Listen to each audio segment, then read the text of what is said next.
आज की क्लास की शुरुआत हम कर रहे हैं। कल लास्ट में हमने एक फ्लक्स रूल पे जाके रोका था, अब वहीं पहुंचेंगे हम कि कैसे फैराडे के दिमाग में वो आया। Definition of EMF in a closed loop. कोई भी एक क्लोज लूप है, उसमें ईएमएफ होता क्या है, किस तरह से इसको डिफाइन किया जाता है, ये देखिए आप। सबसे पहले भाई EMF by definition second unit में करंट इलेक्ट्रिसिटी वाले में हम पढ़ते थे कि ईएमएफ का मतलब होता है work done per unit charge. उस पूरे लूप में एक यूनिट चार्ज पे कितना वर्क हुआ होगा, work done per unit charge, that is EMF. और वर्क की यूनिट जूल, चार्ज की कूलम, जूल पर कूलम इज वोल्ट, इसीलिए हम ईएमएफ की यूनिट वोल्ट लिया करते थे। अब इसके बाद देखो, अगर मैं work done per unit charge लिखना चाहूं तो सबसे पहले आप निकाल लो फोर्स पर यूनिट चार्ज। भाई जो भी सोर्स है उसने कितना फोर्स लगाया होगा पर यूनिट चार्ज। सपोज कीजिए मैं उसे एफ से डिनोट करूं, फोर्स पर यूनिट चार्ज को मैंने एफ से डिनोट किया तो capital F by Q, this is force per unit charge. अब वर्क डन डब्ल्यू वैसे तो होता पूरे क्लोज लूप में इंटीग्रल एफ डॉट डीएल और डिवाइडेड बाई जिस भी चार्ज पे आपने वर्क किया है। लेकिन अगर एफ बाई क्यू को आप स्मॉल एफ से डिनोट करें तो EMF by definition is integral F dot DL. ये हम ईएमएफ की उस डेफिनेशन पे गए जो हमने सेकंड यूनिट में पढ़ा था, कभी करंट इलेक्ट्रिसिटी के टाइम पढ़ा था कि ईएमएफ होता क्या है। अब देखो आप, कल वाला पहला एक्सपेरिमेंट हम लें। ये एक वायर है, पूरा लूप है उधर साइड में, मैंने एक वायर की कुछ थिकनेस दिखाई है। आप इसको लेके चल रहे थे, आप इसको लेके उधर की तरफ मूव करा रहे हैं और यहां कोई भी चार्ज है क्यू। अगर इसकी वेलोसिटी v है तो इस चार्ज की वेलोसिटी भी v होगी, क्योंकि लूप पूरा आगे जा रहा है v वेलोसिटी से। और यहां हमने माना था कि मैग्नेटिक फील्ड अंदर की तरफ है d, कुछ इस तरह का कलर अरेंजमेंट लिया था। मैग्नेटिक फील्ड है d। ईएमआई के बिना भी ये पहला एक्सपेरिमेंट एक्सप्लेन हो गया था। बताओ करंट क्यों बना था, इसमें क्या सोर्स था यहां पे करंट का।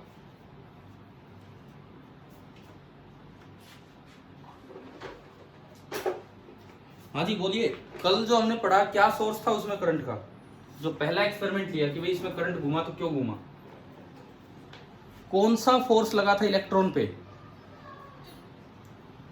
कौन सा फोर्स लगा था इलेक्ट्रॉन पे, बोलो। कल पढ़ा था हमने पहला एक्सपेरिमेंट, उसमें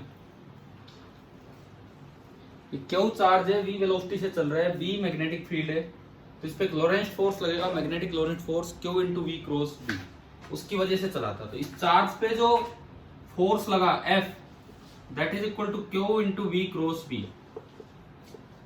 जिसकी वजह से चलने लगा। अगर हम यहां से फोर्स पर यूनिट चार्ज निकालें F बाई क्यू, तो F बाई क्यू करेंगे तो ये आ गया V क्रॉस B। तो अगर मैं इसमें पुट करूं तो जो EMF इंड्यूस होगा work done per unit charge, वो बराबर आ गया इस F की जगह V क्रॉस B, F की जगह आपने लगा दिया V cross B dot DL. हमारे पास एक जनरल सा फॉर्मूला आ गया, जनरल सा फॉर्मूला कि अगर ये इस तरह से आप इसको मूव कराएंगे किसी भी लूप में, जो ईएमएफ इंड्यूस होगा वो ये होगा। लेकिन इसको फ्लक्स रूल में कन्वर्ट करेंगे, वहां से आसान होगा इसको समझना। अभी देखते हैं कैसे ईएमएफ से ही अंदाजा लगा कि भाई ये तो direct rate of change of flux के बराबर होगा। पहले बताओ कि यहां तक की चीजें समझ में आई हैं कि नहीं आई हैं जो मैं पढ़ा रहा हूं अभी,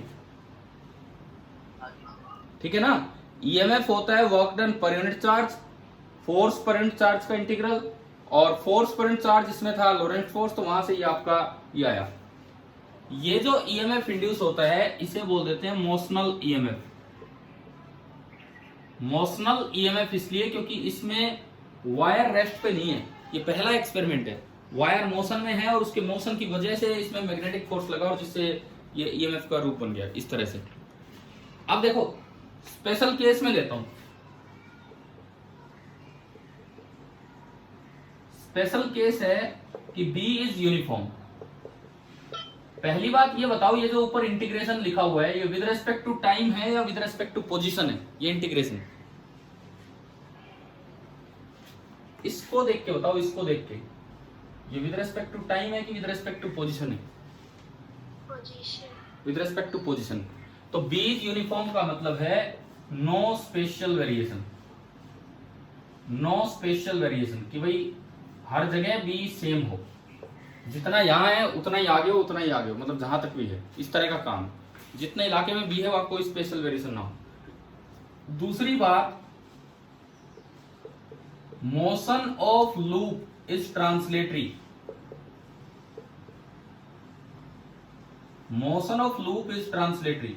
इसका यह मतलब है कि लूप रोटेट नहीं कर रहा है, यानी कि लूप के एक पार्ट की जो वेलोसिटी होगी वही अगले डीएल पार्ट की होगी, वही अगले डीएल पार्ट की होगी, वही अगले डीएल, यानी कि हर पार्ट की वेलोसिटी सेम होगी, क्योंकि मोशन ट्रांसलेटरी है, घूम नहीं रहा है, सीधा चल रहा है, तो एक ही समय पे हर पार्ट की वेलोसिटी सेम होगी।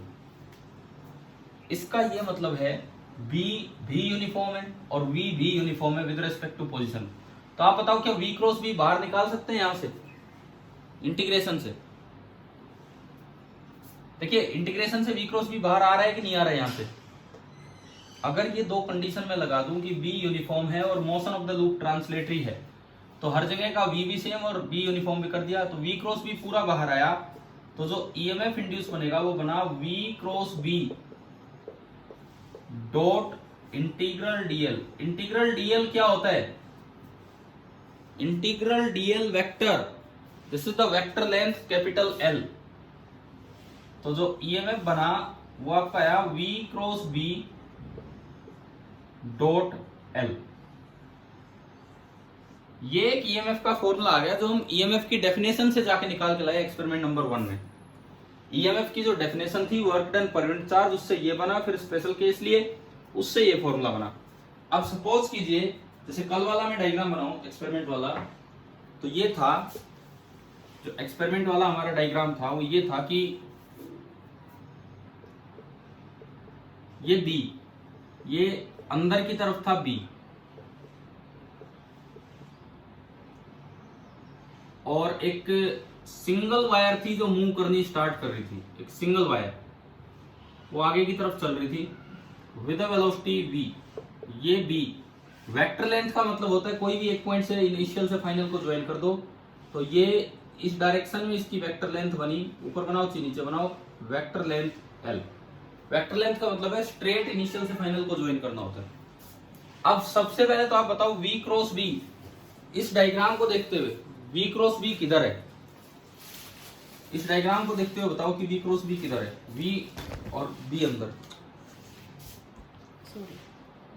बताइए भाई v क्रॉस b किधर है?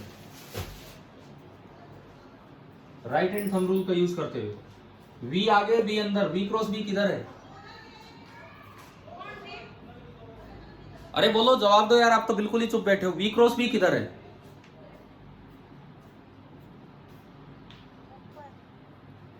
हाँ, v क्रॉस b ऊपर की तरफ, v आगे b अंदर, तो v क्रॉस b ऊपर होगा, यानी कि v क्रॉस b वेक्टर जो बनेगा वो ऊपर की तरफ बनेगा। दूसरी बात, v क्रॉस b का मैग्नीट्यूड कितना बनेगा ये बताओ? v क्रॉस b का मैग्नीट्यूड कितना बनेगा? ऊपर तो बना और उसका मैग्नीट्यूड कितना बनेगा?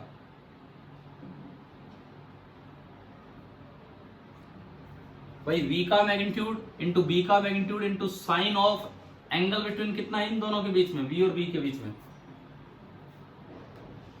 v आगे b अंदर, तो एंगल है 90 डिग्री, तो ये आपका बन गया सिंपली vb, साइन 90 होगा 1, तो ये आपका बना v into B. v cross b का मैग्नीट्यूड तो vb है और v क्रॉस b की डायरेक्शन है ऊपर की तरफ, तो ये हमने पहला वेक्टर सोल्व कर लिया v क्रॉस b। अब उसका डॉट प्रोडक्ट करना है l के साथ, तो ईएमएफ आ जाएगा। डॉट प्रोडक्ट करवाओ l के साथ कितना होगा? इसका डॉट प्रोडक्ट करवाओ l के साथ कितना होगा? भाई डॉट प्रोडक्ट मतलब इसका मैग्नीट्यूड इंटू इसका magnitude into cos of angle between them. v cross b का मैग्नीट्यूड कितना है? यहां देख के बोलते रहो आप लोग, डायग्राम देख के। vb V क्रॉस B का मैग्नीट्यूड है VB, L का मैग्नीट्यूड इसकी लेंथ L, डॉट प्रोडक्ट है तो कोस। बताओ V क्रॉस B और L के बीच का एंगल कितना है? भाई L वेक्टर ये रहा, V क्रॉस B की डायरेक्शन ये रही, तो दोनों के बीच का एंगल कितना है? 0 डिग्री, कोस 0 डिग्री। यानी कि जो EMF इंड्यूस आया cos 0 1 होता है, वो आ गया BLV। इस पर्टिकुलर केस में हमने कोई फ्लक्स रूल नहीं लगाया, कोई फैराडे की EMI वाली डेफिनेशन यूज नहीं की, केवल EMF की डेफिनेशन यूज की कि EMF होता क्या है। EMF होता है work done per unit charge. उससे इतना निकल के आ गया पहले एक्सपेरिमेंट में, और ये इसको बोल देते हैं मोशनल EMI, ये जो EMF आता है। फिर हमने उसका एक स्पेशल केस लिया, कल वाला केस बनाया, B यूनिफॉर्म है और मोशन ट्रांसलेटरी है, तो ये बना V cross B dot L। फिर उसमें ये डायग्राम से V क्रॉस B निकाला तो VB ऊपर की तरफ आया, फिर डॉट L किया तो वो BLB आ गया। अब यहां से एक सीधा आइडिया लग रहा है, क्या कल हमने ये लिखा था कि अगर ये वायर आगे ट्रांसलेट करे, अगर ये वायर आगे ट्रांसलेट करे तो किसी टी टाइम में कितना फ्लक्स हो जाएगा इससे associated? Flux associated with the translating wire, अगर आपको ध्यान हो, आपने लिखा था BLV इंटू टी। बताए भाई, ये याद है? ये एक्सप्रेशन आए थे फ्लक्स जब पढ़ा तब। बोलो, ये एक्सप्रेशन ध्यान है? BLV into T. तो अभी EMF इंड्यूस आया BLV, तो एक डायरेक्ट लिंक यहां से लग रहा है कि अगर मैं d∅dt निकालूं, d∅dt, तो वो भी तो BLV है, dt/dt 1 हो जाएगा, ये सारी चीजें कांस्टेंट है। तो यहां से एक डायरेक्ट आइडिया लगा कि हमें बार बार इतना काम करने की जरूरत नहीं है, क्योंकि इस केस में तो आपको फोर्स दिख रहा था, इस केस में तो आपको फोर्स दिख रहा था, लेकिन जब लूप रेस्ट पे है, जब लूप रेस्ट पे है और आप मैग्नेट को मूव करा रहे थे, तब भी करंट आ रहा था, तब तो फोर्स नहीं दिख रहा, तो वहां पे फ्लक्स रूल काम आएगा। तो यूनिवर्सल फ्लक्स रूल फैराडे ने दिया कि आप इस तरीके से जाने की बजाय आप डायरेक्ट याद रखें कि जो EMF इंड्यूस होता है that is equal to d∅dt, और इसके बाहर लगा दिया गया एक माइनस साइन।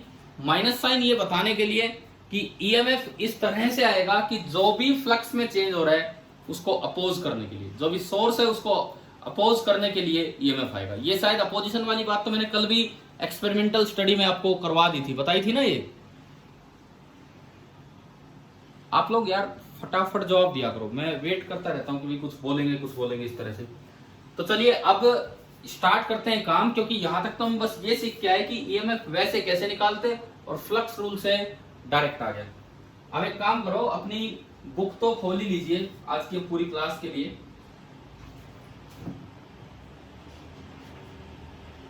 और आप यहां आ जाएं Faraday's law of induction, page number 207, page number 207 पे आप आ जाएं, फैराडेज लॉ ऑफ इंडक्शन। हाँ जी, निकाल ली होगी बुक शायद, है ना? ठीक है, बिल्कुल लास्ट लाइन लिखता है कि Faraday stated experimental observations in the form of a law called Faraday's law of electromagnetic induction, या इसको यूनिवर्सल फ्लक्स रूल भी बोल देते हैं। Faraday's law of electromagnetic induction भी बोल देते हैं, या यूनिवर्सल फ्लक्स रूल भी बोल देते हैं, आप चाहो तो इसके आगे लिख सकते हो।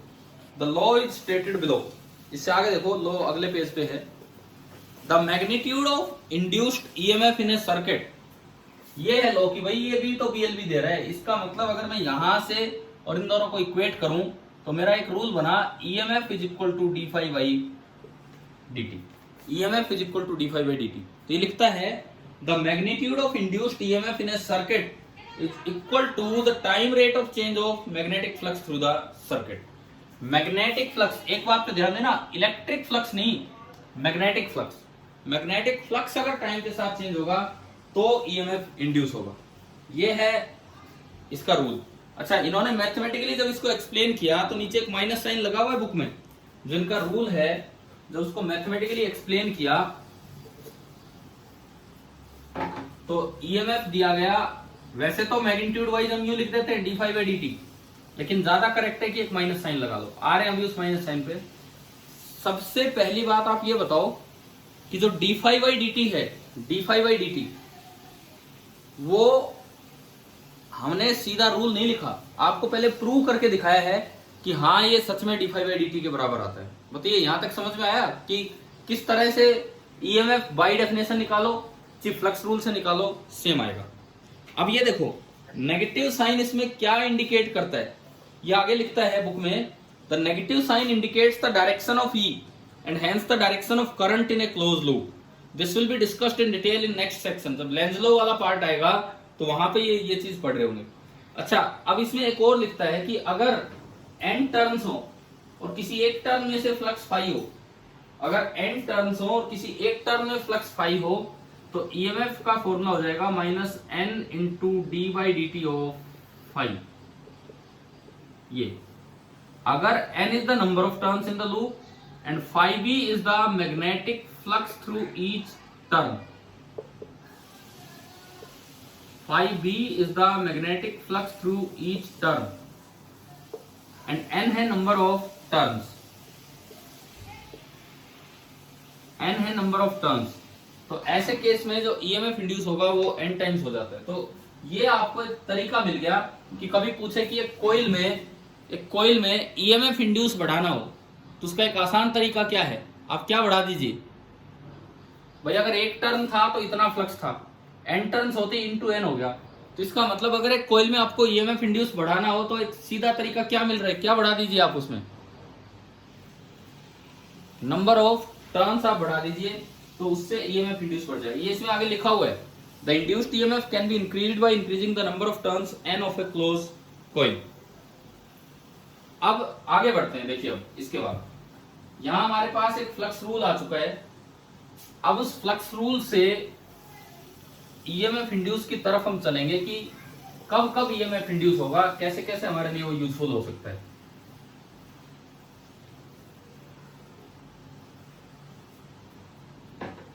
देखो जो फ्लक्स है, इन जनरल फ्लक्स में तीन चीजें होती हैं, magnetic field into area of the loop into cos of angle between B and S, चाहे वो बी डॉट डी एस का इंटीग्रेशन करो, चाहिए ऐसे तीन बातें आती हैं।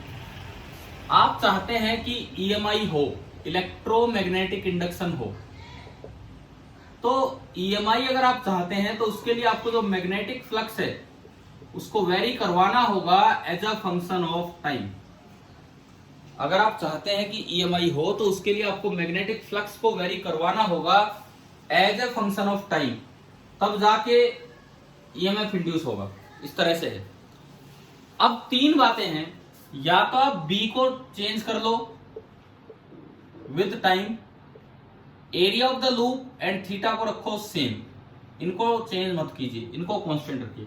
ऐसा कब होगा, ऐसा कैसे पॉसिबल है कि बी टाइम के साथ चेंज हो रहा है, लूप का एरिया चेंज नहीं हो रहा, लूप का थीटा चेंज नहीं हो रहा। सुनो, एक लूप यहां पे रखा हुआ है, फिक्स है, वो स्टेशनरी है, उसका एरिया हमेशा आगे की तरफ है और मैग्नीट्यूड भी फिक्स है, और मैं इधर से एक मैग्नेट को पास लेके आऊं, तो जब जैसे जैसे मैग्नेट पास आएगा तो बताओ बी टाइम के साथ बढ़ रहा है कि नहीं बढ़ रहा है।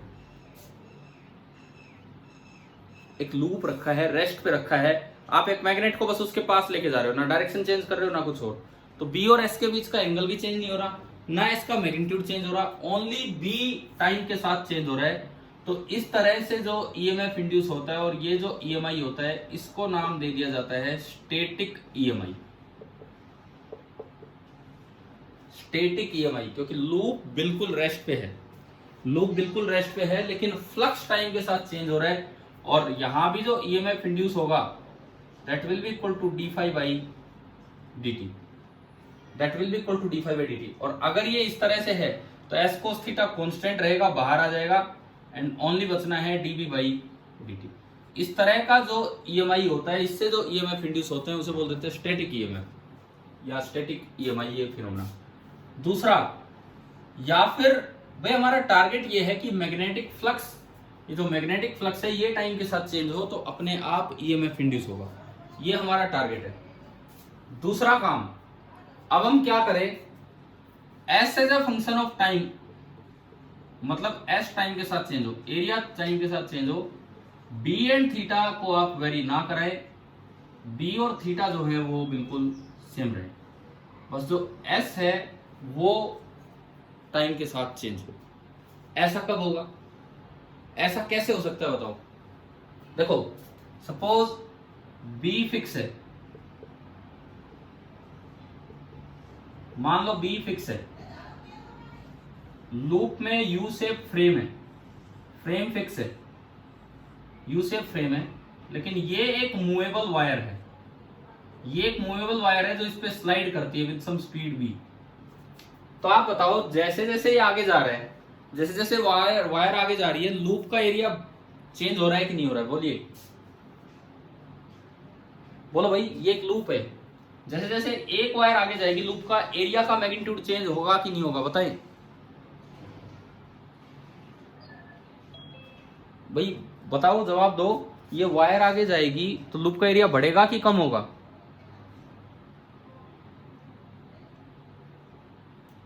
बोल रहे हो या मुझे ही सुनाई नहीं दे रहा इधर?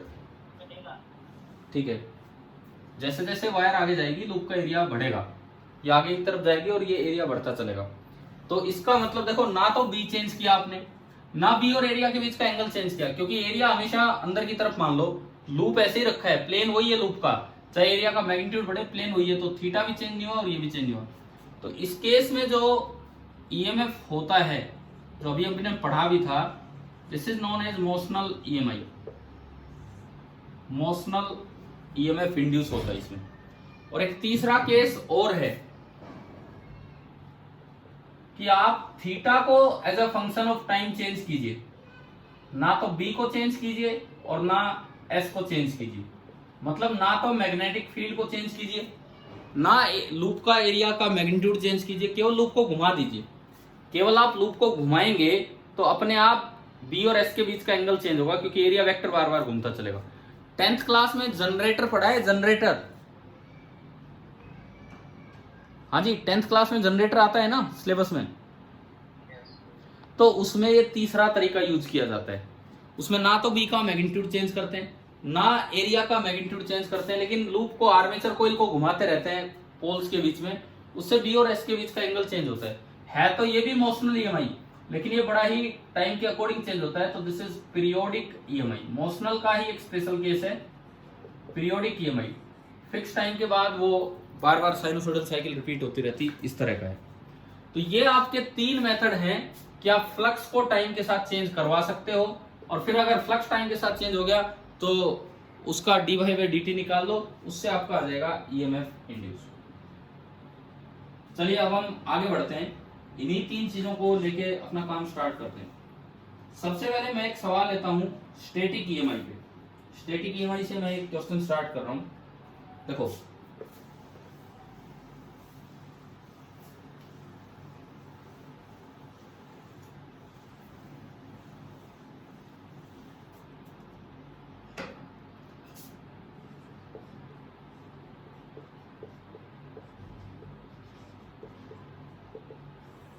हमने कहा स्टैटिक ईएमआई का मतलब है कि लूप परमानेंटली रेस्ट पे होगा। जैसे मान लो ये एक फिक्स्ड कंडक्टिंग लूप है,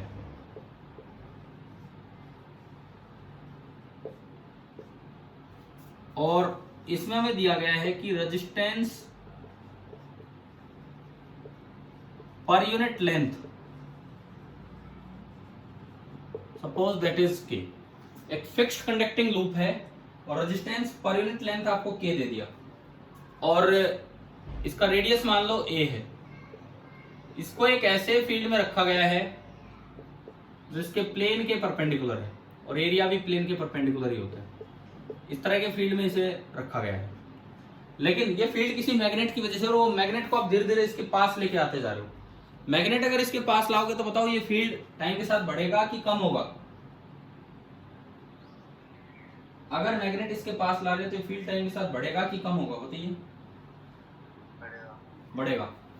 मान लो वो b डायरेक्टली प्रोपोर्शनल है टाइम के, let b is equal to kt। अच्छा, ये कांस्टेंट भी क्या है, इसको लैम्डा बोल दो, एक ही बात है। रेजिस्टेंस पर यूनिट लेंथ को पर यूनिट लेंथ में अक्सर लैम्डा से रिप्रेजेंट कर सकता हूं।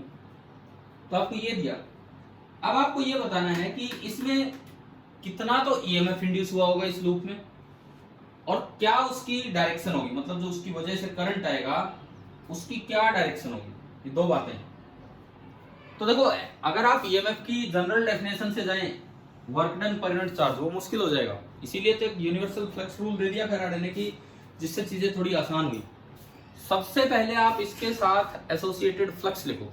अब देखो फ्लक्स लिखने में दो बातें हैं, या तो फ्लक्स आप लिख सकते हैं बी डॉट एस, या फिर आपको फ्लक्स लिखने में जाना चाहिए integral B dot D S. ये कब लगता है ये वाला फॉर्मूला? ये वाला फॉर्मूला तब लगता है जब दो कंडीशन हो। पहली बात, सरफेस टू डायमेंशनल हो। बताओ याद आ गया होगा फ्लक्स लिखने का तरीका। सबसे पहली बात सरफेस टू डायमेंशनल हो, और दूसरी बात बताओ क्या कब लगता है ये फॉर्मूला? ये फॉर्मूला कब लगता है? जब सरफेस टू डायमेंशनल हो, और दूसरा पॉइंट बी यूनिफॉर्म। अरे जैसे ई डॉट एस में था। और अगर सरफेस टू डायमेंशनल नहीं है या बी यूनिफॉर्म नहीं है तो ये वाला फॉर्मूला लगेगा। अब मेरा पहला सवाल आपसे ये है कि इस केस में बी को देखते हुए बताना फ्लक्स बी डॉट एस से निकलेगा या इंटीग्रेशन से निकलेगा? क्या बी यूनिफॉर्म है कि नहीं है?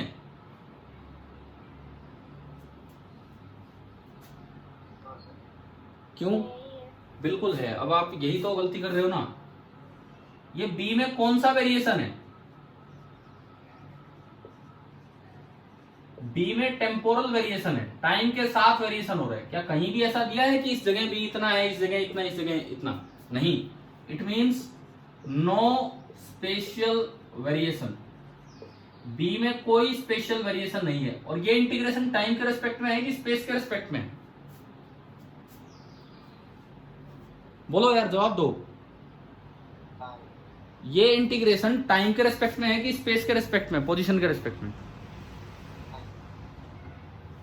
पोजीशन के रेस्पेक्ट में है। Dot D L, dot D S, ये सब पोजीशंस होती हैं। अगर डॉट डी टी होता आगे तो वो टाइम होता।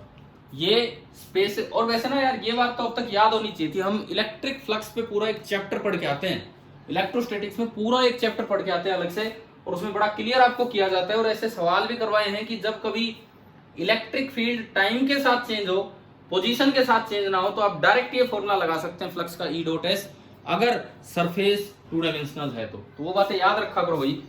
इसका मतलब कोई स्पेशल वेरिएशन नहीं है, तो इस फॉर्मूले के लिए बी यूनिफॉर्म की कैटेगरी में काउंट होगा, और हम सीधा फ्लक्स निकाल सकते हैं बी डॉट एस से। इसकी कोई जरूरत नहीं। बी डॉट एस करें, बी डॉट एस, तो देखो बी अंदर, एरिया भी परपेंडिकुलर होता है अंदर मान लीजिए, तो फ्लक्स डायरेक्ट लिखेंगे बी का मैग्नीट्यूड के टी, एरिया का मैग्नीट्यूड पाई ए स्क्वायर, और दोनों के बीच का एंगल है 0 डिग्री। डॉट प्रोडक्ट, तो कोस 0, कोस 0 1। तो मैग्नेटिक फ्लक्स मेरे पास आ गया के pi A square T.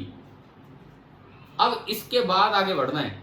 Flux निकालने तक तो हमने ये देखा कि क्या मैग्नेटिक फील्ड पोजीशन के साथ तो वेरी नहीं कर रहा था, आराम से निकल गया फ्लक्स। इसके बाद अगली चीज, क्या जो फ्लक्स आया क्या वो टाइम के साथ वेरी कर रहा है कि नहीं कर रहा है? अगर कर रहा है तो ईएमएफ इंड्यूस होगा, और अगर नहीं कर रहा है तो ईएमएफ इंड्यूस नहीं होगा। बताओ क्या ये फ्लक्स टाइम के साथ वेरी कर रहा है कि नहीं? कर रहा है सर। तो अब ईएमएफ निकालने का, क्योंकि ये कर रहा है टाइम के साथ वेरी, तो अब ईएमएफ निकालने का एक आसान तरीका है D phi by D T, flux rule. तो इसमें से के पाई ए स्क्वायर तो कांस्टेंट है, बाहर आ गया, into D t by D T, D t by D T 1, तो ईएमएफ इंड्यूस आया के पाई ए स्क्वायर। अब मान लो मुझसे इसमें करंट पूछा है कि भाई इंड्यूस करंट बताओ कितना होगा। एक लूप का आपको ईएमएफ इंड्यूस पता लग गया, करंट निकालना है तो उस ईएमएफ इंड्यूस को रेजिस्टेंस से डिवाइड कर दो, V बराबर आई आर, तो I बराबर V बाई आर। इस लूप की टोटल रेजिस्टेंस कितनी है? यूनिट लेंथ की रेजिस्टेंस कितनी है? यूनिट लेंथ की लैम्डा। तो टोटल रेजिस्टेंस बताओ कितनी होगी? इसकी लेंथ कितनी है पूरी? इस लूप की लेंथ कितनी है पूरी? 2 पाई ए, और यूनिट लेंथ की रेजिस्टेंस लैम्डा। तो जो टोटल रेजिस्टेंस होगी that will be equal to lambda into 2 pi A. जो टोटल रेजिस्टेंस होगी that will be equal to lambda into 2 pi A. ये आई लूप की टोटल रेजिस्टेंस। क्लियर? इसके बाद देखो, टोटल रेजिस्टेंस आने के बाद, ईएमएफ आने के बाद, तो करंट इंड्यूस चाहिए, तो direct formula E by R. E आपका आया के पाई ए स्क्वायर और आर आपका है लैम्डा इंटू 2 पाई ए। पाई से पाई गया, के से ए गया, तो जो आई इंड्यूस आया दैट इज के ए अपॉन 2 लैम्डा। ये आपका करंट आ गया, के ए अपॉन 2 लैम्डा। अब बात करते हैं कि इस करंट की डायरेक्शन क्या होगी, मींस क्लॉकवाइज की एंटी क्लॉकवाइज। बस ये दो बातें सोचनी। हाँ जी बताओ, डायरेक्शन क्या होगी, क्लॉकवाइज की एंटी क्लॉकवाइज?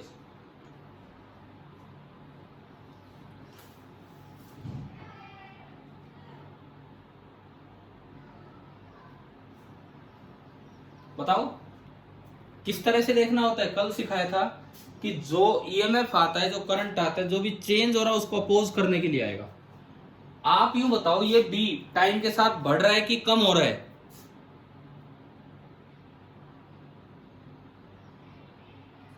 नहीं बोलोगे क्या? आप यूं बताओ, ये बी टाइम के साथ बढ़ रहा है कि कम हो रहा है? यूनिफॉर्म कैसे है? यूनिफॉर्म कैसे है? अगर टाइम के साथ ये चेंज नहीं होता, अगर टाइम के साथ ये चेंज नहीं होता, जब तो फ्लक्स इंड्यूस ही नहीं होता। वो यूनिफॉर्म कब था? जब आप फ्लक्स निकालते हैं तो ये देखते हैं क्या ये भी पोजीशन के साथ तो चेंज नहीं हो रहा है। पोजीशन के साथ ना हो तो यूनिफॉर्म इस कैटेगरी में आ जाएगा, नहीं तो इससे निकालते हैं। फ्लक्स आने के बाद आपको ये देखना है कि क्या ये फ्लक्स टाइम के साथ चेंज हो रहा है, बिल्कुल हो रहा है, तो ईएमएफ इंड्यूस होगा। अब मैं दूसरी बात पे चलता हूँ। मुझे ये देखना है, आप डायरेक्ट फ्लक्स पे आओ, क्या ये फ्लक्स टाइम के साथ बढ़ रहा है कि कम हो रहा है? बताओ। जैसे जैसे टाइम बढ़ेगा ये फ्लक्स बढ़ रहा है कि कम हो रहा है? बढ़ रहा है। तो ईएमएफ इस तरह से इंड्यूस हो रहा है, जो भी चेंज है उसको अपोज करने के लिए। अगर ये फ्लक्स टाइम के साथ बढ़ रहा है तो ईएमएफ इस तरह आएगा कि फ्लक्स को कम करवाए, और अगर कम हो रहा हो तो ईएमएफ इस तरह आएगा फ्लक्स को बढ़ाए। तो ये टाइम के साथ बढ़ रहा है तो करंट इस तरह से इंड्यूस होगा कि फ्लक्स को कम करवाए। फ्लक्स को कम करवाने का मतलब है कि उसकी कोशिश रहेगी कि जो बी है वो कम हो। बी अप्लाइड किधर है, अंदर की तरफ कि बाहर की तरफ? ये क्रॉस लगा रखे हैं मैंने। बी अप्लाइड किधर है? अंदर की तरफ। बी अप्लाइड अंदर की तरफ है और हम चाहते हैं कि ईएमएफ जो इंड्यूस हो, करंट जो इंड्यूस हो, वो फ्लक्स को कम करवाए, मतलब वो बी को कम करवाए।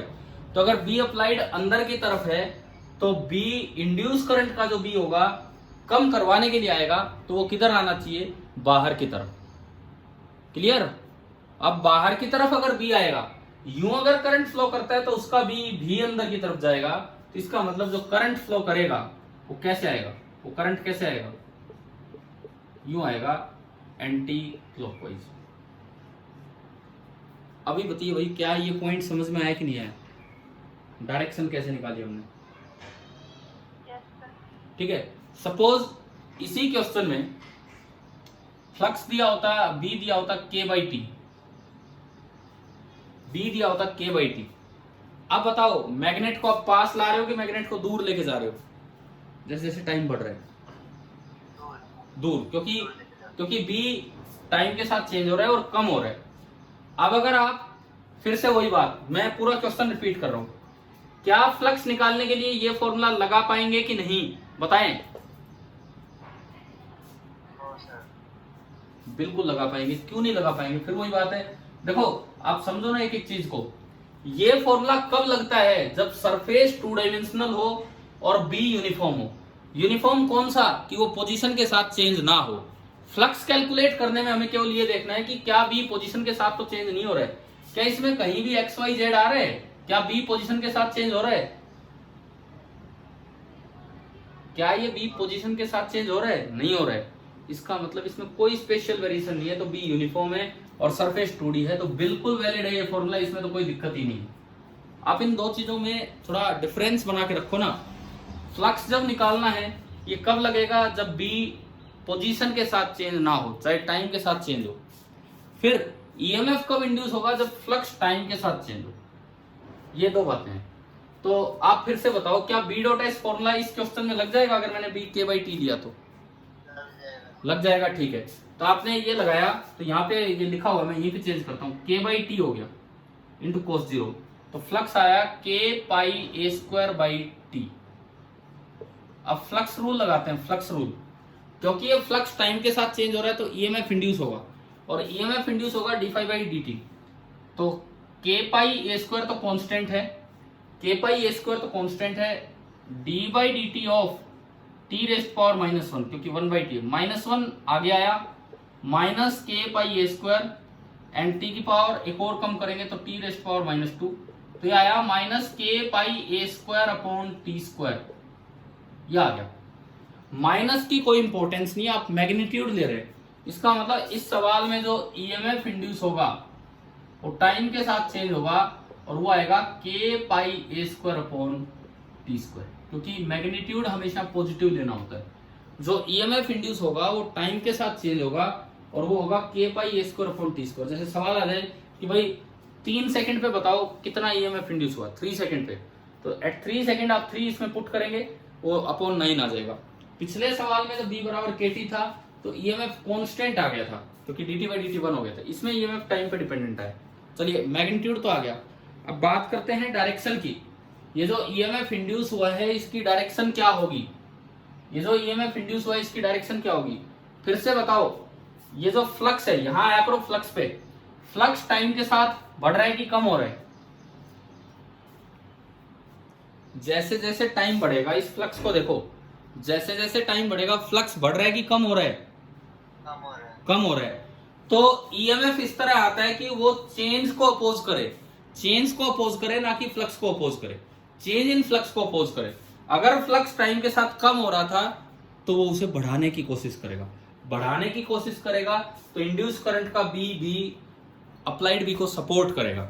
सपोर्ट करने का मतलब है कि इंड्यूस करंट का जो बी है वो भी अंदर की तरफ आना चाहिए, और अगर वो भी अंदर की तरफ आएगा तो बताओ करंट कैसे फ्लो करेगा, एंटी क्लॉकवाइज या क्लॉकवाइज? बोलिए। अब जो करंट है वो क्लॉकवाइज हो जाएगा, क्योंकि तभी ये सपोर्ट कर पाएगा, तभी ये फ्लक्स को सपोर्ट कर पाएगा, फ्लक्स को बढ़ाने की कोशिश कर पाएगा।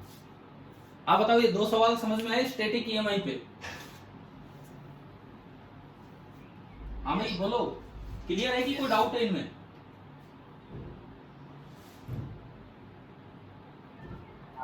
अच्छा देखो आगे बढ़ते हैं। सपोज मैं पहले अभी स्टैटिक पे ही चल रहा हूँ, स्टैटिक वाला पार्ट, इस पे किस तरह से क्वेश्चंस आ जाते हैं, फिर हम मोशनल पे चलेंगे। हालांकि आज शुरुआत मोशनल से हुई, क्योंकि उसी केस में ईएमएफ बाय डेफिनेशन निकला था और वहां से फ्लक्स रूल सामने आया था हमारे। सपोज कीजिए स्टैटिक ईएमआई पे तीसरा क्वेश्चन, वाईजेड प्लेन है, ये एक्स एक्सिस है बाहर की तरफ, ये तीनों मैंने कोऑर्डिनेट एक्सिस सिस्टम दे दिए एक्स वाई जेड। एक स्क्वायर कंडक्टिंग लूप दे दिया जो एक्स वाई प्लेन में रखा है इस तरह से। This is a square conducting loop of edge length A. Square conducting loop यहां पे रखा है जो अलग से बनाया एक्स वाई प्लेन में, और उसकी एज लेंथ है ए, और इसको एक ऐसे इलाके में रख दिया जहां मैग्नेटिक फील्ड ऊपर की तरफ है। बी की जो डायरेक्शन है के अलोंग है, इस तरह का है, और मान लो बी डिक्रीज हो रहा है। सपोज ये दिया गया है कि बी का जो मैग्नीट्यूड है this is decreasing at the rate of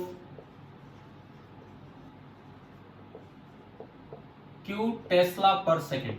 q कोई चार्ज नहीं है, q कोई भी नंबर है, a b c d q, इस तरह से भाई इस रेट से वो डिक्रीज कर रहे हैं। और इस लूप की वही मान low resistance per unit length lambda, जो अभी हमें दिया गया था, resistance per unit length lambda है। तो वही सवाल, आपको 2 बातें बतानी है। अब थोड़ा सा अगर घुमा के दिया जाए सवाल, तो यूं पूछ सकते हैं कि इस लूप का मैग्नेटिक मोमेंट लिखो वेक्टर फॉर्म में। What is the magnetic moment vector of the loop, ये सवाल पूछ लिया आपसे। What is the magnetic moment vector of the loop, इसका जवाब आपको देना है। बताइए कैसे करें?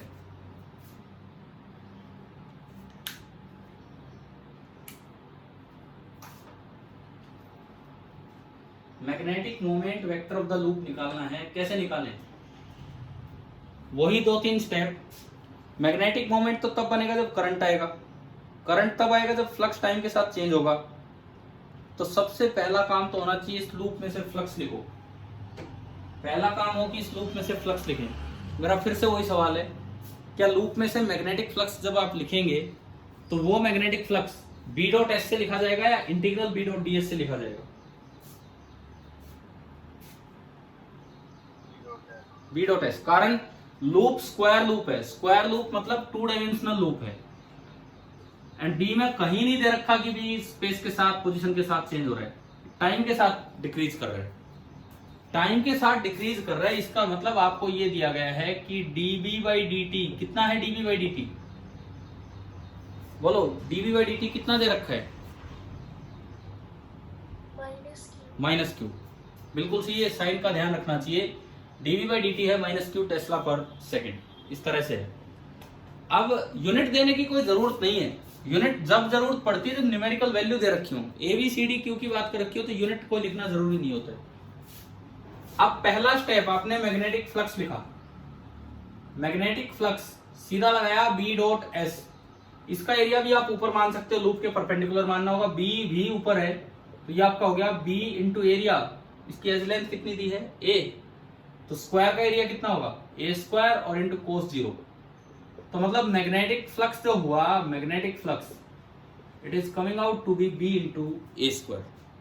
जो मैग्नेटिक फ्लक्स आया वो B इंटू A स्क्वायर आया। अब क्या ये फ्लक्स टाइम के साथ चेंज हो रहा है? क्या ये फ्लक्स टाइम के साथ चेंज हो रहा है? क्या बताओ? बिल्कुल हो रहा है, ये ऊपर लिखा हुआ है। क्योंकि ये फ्लक्स टाइम के साथ चेंज हो रहा है, इसका मतलब सॉरी, ये बी टाइम के साथ चेंज हो रहा है, इसलिए फ्लक्स भी टाइम के साथ चेंज होगा। तो ईएमएफ इंड्यूस होगा। ईएमएफ दैट इज डेफिनेशन है D phi by D t. आपने फाई की वैल्यू पुट की तो ईएमएफ इंड्यूस आया d by D T of B A square. A square तो कांस्टेंट बाहर आ जाएगा, dB by D t. DB by D t ऊपर देख के बताओ कितना है dB by D t? DB by D t कितना दिया है क्वेश्चन में? Minus Q. ये क्यू चार्ज नहीं है, बार बार मैं बोल रहा हूं। तो यहां से लगता है कि ईएमएफ आ गया minus Q into A square, लेकिन माइनस साइन कभी नहीं लेना होता है मैग्नीट्यूड में। तो जो ईएमएफ का मैग्नीट्यूड आएगा that is equal to q into A square. चलो एक काम तो हो गया। अब बात करते हैं डायरेक्शन की। आप बताओ इसमें डायरेक्शन ऑफ करंट कैसे बनेगा? क्योंकि अभी तो मैग्नीट्यूड आया है, ईएमएफ का मैग्नीट्यूड आया, उससे आप करंट का मैग्नीट्यूड निकाल लो। आई इंड्यूस कितना होगा? ई बाई आर। ईएमएफ तो है क्यू ए स्क्वायर। आर बताओ इसका रेजिस्टेंस कितना है पूरे लूप का? इस पूरे लूप का रेजिस्टेंस कितना है? हाँ जी बोलिए भाई, इस पूरे लूप का रेजिस्टेंस कितना है? इस पूरे लूप का रेजिस्टेंस है लैम्डा पर यूनिट लेंथ का है। लैम्डा यूनिट लेंथ का है। पूरी लेंथ कितनी है स्क्वायर लूप की? बोलो कुछ तो। पूरी 4a। हाँ तो ये हो जाएगा लैम्डा इंटू 4a, ये टोटल रेजिस्टेंस। एक ए से एक ए गया तो मेरे पास करंट आ गया क्यू ए अपॉन 4 लैम्डा। अब बताओ मैग्नेटिक मोमेंट कैसे लिखूं मैं इस लूप का? अगर करंट आ गया है तो मैग्नेटिक मोमेंट कैसे लिखे हम? मैग्नेटिक मोमेंट होता है करंट इंटू एरिया। तो करंट तो आ गया क्यू ए अपॉन 4 लैम्डा, और इस स्क्वायर लूप का एरिया आप सब जानते हैं ए स्क्वायर। तो मैग्नेटिक मोमेंट का मैग्नीट्यूड मेरे पास आया Q A cube upon 4 lambda. हमें वेक्टर फॉर्म में बताना था, तो अब जरूरत पड़ेगी डायरेक्शन की भी, नहीं तो खाली उससे काम चल जाता। मेरे पास मैग्नीट्यूड आ चुका है पीएम का Q A cube upon 4 lambda. अब बात करते हैं कि इसकी डायरेक्शन क्या होगी। फिर से वहीं से चलते हैं। फ्लक्स कहाँ है? Flux B into A square. B time के साथ कम हो रहा है, इसका मतलब ये फ्लक्स टाइम के साथ कम हो रहा है। अगर फ्लक्स टाइम के साथ कम हो रहा है तो ईएमएफ इस तरह से इंड्यूस होगा। अगर फ्लक्स टाइम के साथ कम हो रहा है तो ईएमएफ इस तरह से इंड्यूस होगा कि वो फ्लक्स को बढ़ाए, वो फ्लक्स को सपोर्ट करे। अगर फ्लक्स को सपोर्ट करना है तो इंड्यूस्ड करंट का जो बी है, अगर फ्लक्स को सपोर्ट करना है तो जो इंड्यूस्ड करंट का बी है वो भी उसी डायरेक्शन में है जिस डायरेक्शन में अप्लाइड भी था। अप्लाइड भी ऊपर की तरफ है तो जो इंड्यूस्ड भी है वो भी ऊपर की तरफ होना चाहिए। अप्लाइड भी ऊपर की तरफ है तो जो इंड्यूस्ड भी है वो भी ऊपर की तरफ होना चाहिए। और अगर दोनों की डायरेक्शन सेम होगी तो आप बताओ इसमें करंट कैसे बनेगा, इसमें कैसे बनेगा। अब आप ये नहीं कह सकते क्लॉकवाइज एंटी क्लॉकवाइज, यूं देख के कोई नहीं बोलता क्लॉकवाइज एंटी क्लॉकवाइज। ऑब्जर्वर ऊपर है तो बोल सकता है क्लॉकवाइज एंटी क्लॉकवाइज, ऑब्जर्वर नीचे है तो बोल सकता है। देखिए कैसे ऑप्शन कैसे मिल जाते हैं ऐसे सवालों में। ये ऊपर भी चाहिए तो आपको करंट यूं घुमाना पड़ेगा। यूं घुमाने का मतलब है कि जो आई इंड्यूस आएगा वो ऐसे बनेगा, ऐसे। तो ये आई इंड्यूस बना, आई इंड्यूस ऐसे होगा तो पीएम भी ऊपर होगा और ऊपर है पॉजिटिव जेड एक्सिस। तो जो पीएम वेक्टर बना, पीएम वेक्टर वो होगा Q A cube upon 4 lambda into के कैप। पहले तो ये बताओ क्या ये सवाल यहां तक समझ में आ गया कि नहीं। हाँ भाई, क्वेश्चन क्लियर है विद डायरेक्शन कैसे निकाला आपने, बोलो कोई डाउट है क्या इसमें यहां तक। अच्छा, कई बार यूं पूछा जाता है कि क्लॉकवाइज एंटी क्लॉकवाइज बोल देते हैं कि ऑब्जर्वर लूप से ऊपर है, ऑब्जर्वर लूप से नीचे। तो अगर मैं ऊपर हूं, ऑब्जर्वर ऊपर है, तो वो इस नीचे वाले लूप को देखेगा तो उसको करंट यूं घूम रहा है। आप खुद सोचो ये मेरे लिए कौन सी डायरेक्शन है। अगर मैं ऊपर से देखता हूं यूं घूमने वाली, क्लॉकवाइज या एंटी क्लॉकवाइज, बोलो। अगर मैं यूं देख रहा हूं यूं, तो ये कौन सी डायरेक्शन है, क्लॉकवाइज या एंटी क्लॉकवाइज, कौन सी डायरेक्शन है, यूं देख लो ये कौन सी डायरेक्शन है, दिस इज एंटी क्लॉकवाइज। तो अगर ऑब्जर्वर ऊपर है तो उसके लिए जो करंट इंड्यूस होगा वो एंटी क्लॉकवाइज होगा, और अगर ऑब्जर्वर नीचे है तो उसके लिए जो करंट इंड्यूस होगा वो क्लॉकवाइज होगा।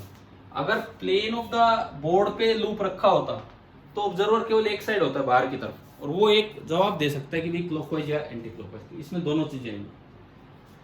तो अभी आप बताओ क्या स्टैटिक ईएमआई समझ में आया कि नहीं आया। हाँ जी बोलिए, स्टैटिक ईएमआई क्लियर हो रहा है यहां से। Yes sir. एक आखिरी सवाल स्टैटिक ईएमआई पे, फिर मोशनल ईएमआई की तरफ चलेंगे। स्टैटिक ईएमआई पे एक आखिरी सवाल, चौथा सवाल। सपोज कीजिए लूप ना कुछ इस तरह से बना के दे दिया, दो स्क्वायर लूप्स को आपस में ज्वाइन कर रखा है।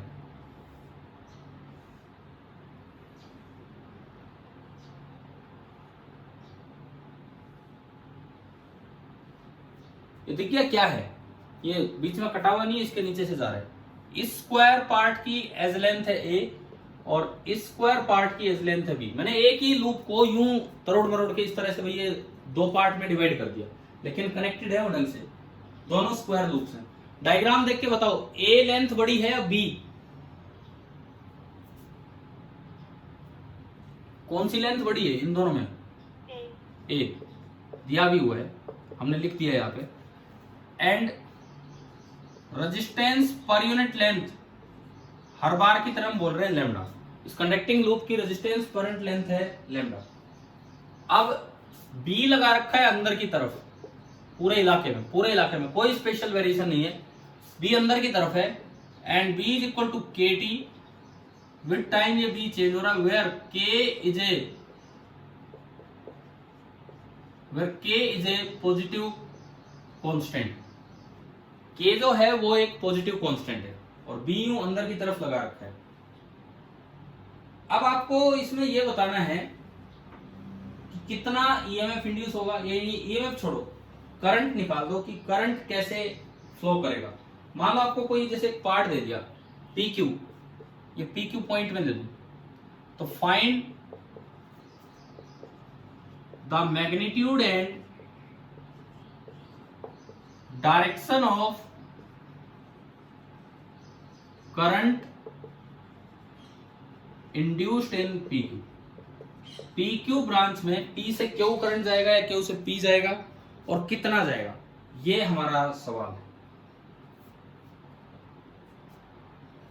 स्टैटिक ईएमआई पे यही क्वेश्चन, क्योंकि लूप तो रेस्ट पे है, खाली बी टाइम के साथ चेंज हो रहा है, ना एरिया चेंज हो रहा लूप का, ना थीटा चेंज हो रहा, खाली बी टाइम के साथ चेंज हो रहा है। अब इसमें कैसे करना होगा, इस लूप को अलग देखिए, इस लूप को अलग देखिए, फिर लास्ट में कंबाइन करेंगे। मैंने इसको बोल दिया लूप नंबर 1 एंड इसको बोल दिया लूप नंबर 2। और कनेक्टेड कैसे है, ये नीचे वाली वायर नीचे वाली से और ऊपर वाली वायर ऊपर वाली से, इस तरह से कनेक्टेड है। सबसे पहले लूप नंबर 1 में से फ्लक्स लिखवाओ as a function of time. Flux, magnetic flux. हाँ जी, बी डॉट एस लगेगा कि नहीं लगेगा? लूप नंबर 1 में मैग्नेटिक फ्लक्स लिखते समय बी डॉट एस लगेगा कि नहीं लगेगा? ये बी कैसा है, क्या ये स्पेस के साथ चेंज हो रहा है? लगेगा। लगेगा, बिल्कुल लगेगा, ये टेम्पोरल वेरिएशन है। तो बी डॉट एस वन, ये पहला लूप। तो अगर आप इसको खोलते हैं तो बी का मैग्नीट्यूड के टी, एस का मैग्नीट्यूड कितना है, इस लूप का एरिया कितना है, ए स्क्वायर, और कोस ऑफ 0 डिग्री, क्योंकि जिस तरह से लूप है बी भी अंदर की तरफ ही लगा रखा है, तो लूप भी एरिया परपेंडिकुलर ही होता है। तो ये जो फ्लक्स आया, ये आया के ए स्क्वायर इंटू टी, के ए स्क्वायर इंटू टी। अब बात करते हैं कि ईएमएफ कितना इंड्यूस होगा, D phi by D T. तो पहले लूप में जो ईएमएफ इंड्यूस होगा D phi by D t आपने किया, d t by D T तो 1 हो गया, और ये ईएमएफ इंड्यूस सिंपली कितना आया, के ए स्क्वायर। अब बात करो इसकी डायरेक्शन की, इस लूप में अब आप वर्ड यूज कर सकते हो क्लॉकवाइज एंटी क्लॉकवाइज, आप सामने से देख रहे हो तो आप ये वर्ड्स यूज कर सकते हैं। इसको देख के बताओ कि इसमें जो ईएमएफ इंड्यूस हुआ उसकी वजह से करंट इस लूप में कैसे चलना चाहेगा, क्लॉकवाइज चलना चाहेगा कि एंटी क्लॉकवाइज चलना चाहेगा? भाई ये फ्लक्स, इस फ्लक्स को देखो, ये टाइम बढ़ने से बढ़ रहा है कि कम हो रहा है? बढ़ रहा है। तो फिर आप बताओ मुझे कि करंट, देखिए हाँ, बी अंदर की तरफ लगा रखा है और फ्लक्स टाइम के साथ बढ़ रहा है, तो ईएमएफ इंड्यूस इस तरह होगा कि करंट इंड्यूस इस तरह आए कि वो इस फ्लक्स को अपोज करे, इसको ना बढ़ने दे, यानी कि वो बी को अपोज करे। तो बी अंदर है तो उसका बी बाहर होना चाहिए, तो ये यूं करंट आया, यानी कि पहले लूप में जो करंट बनेगा वो बना आपका एंटी क्लॉकवाइज। चलो ये आया समझ में यहां तक, ठीक है? अब हाँ जी बोलो, कोई डाउट है तो इसमें? अब दूसरे लूप पे आओ, second loop. Flux through, magnetic flux through loop second कितना होगा? Magnetic flux through loop second कितना होगा? केबी स्क्वायर टी।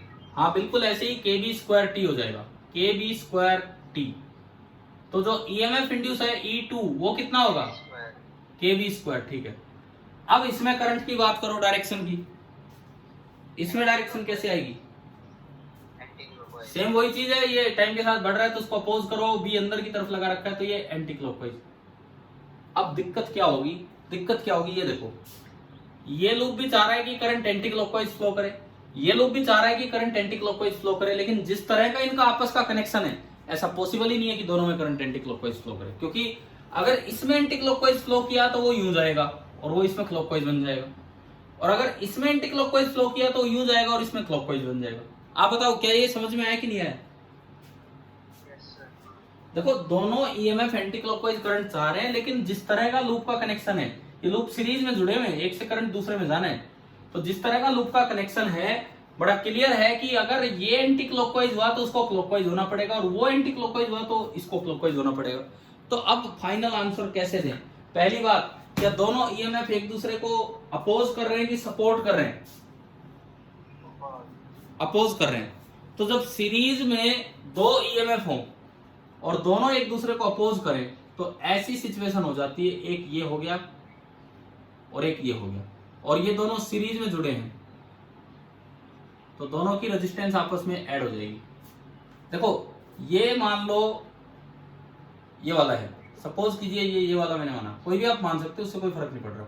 E2 ये माना मैंने, E1 अपोजिट पोलैरिटी के साथ सीरीज में, पहले इसकी रेजिस्टेंस है लैम्बडा इंटू 4b और दूसरे वाले की रेजिस्टेंस है लैम्बडा इंटू 4a। तो क्या आपको इक्विवेलेंट सर्किट बनाना आ गया कि नहीं आया? ठीक है, अब आप ये बताओ, सीरीज में जब दो ईएमएफ लगे हों दोनों अपोजिट पोलैरिटी के साथ, तो करंट बड़े के अकॉर्डिंग फ्लो करेगा या छोटे के अकॉर्डिंग? बड़े। अब इनमें बड़ा कौन है? E1 A2 के एक्सप्रेशंस देख के बताओ कि बड़ा कौन है? E1, क्योंकि इसमें A आ रहा है, इसमें B आ रहा है, इसमें A आ रहा है, तो E1 बड़ा होगा। E1 बड़ा होगा, यानी कि जो करंट चलेगा वो 1 के अकॉर्डिंग चलेगा, करंट चलेगा वो 1 के अकॉर्डिंग चलेगा। मतलब असल में करंट ऐसे ही आएगा। इसने कोशिश की थी एंटी क्लॉकवाइज देने की, लेकिन ये सफल नहीं हो पाया और करंट को यूं आना पड़ेगा। तो total current flown in the circuit, her wire में करंट सेम होगा, हर वायर में total current flown in the circuit बताइए कितना होगा।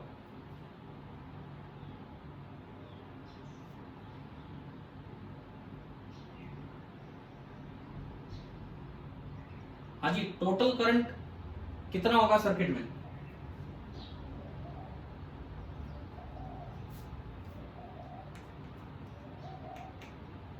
बोलो भाई, फाइनली आंसर क्या दूं मैं कि करंट कितना फ्लो करेगा?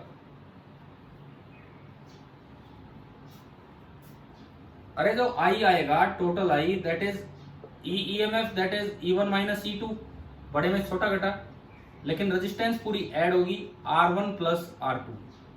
तो जो करंट आया, current E1 minus E2, E1 minus E2 में से K कॉमन आया, A square minus B square upon total resistance, इनका सम करोगे तो 4 लैम्डा कॉमन आएगा, 4 लैम्डा कॉमन आएगा, A प्लस बी, ऊपर वाला खुलेगा A minus B, A plus B cut जाएगा। तो जो करंट आया पूरे सर्किट में वो आया K into A minus B upon 4 lambda, ये करंट आ गया।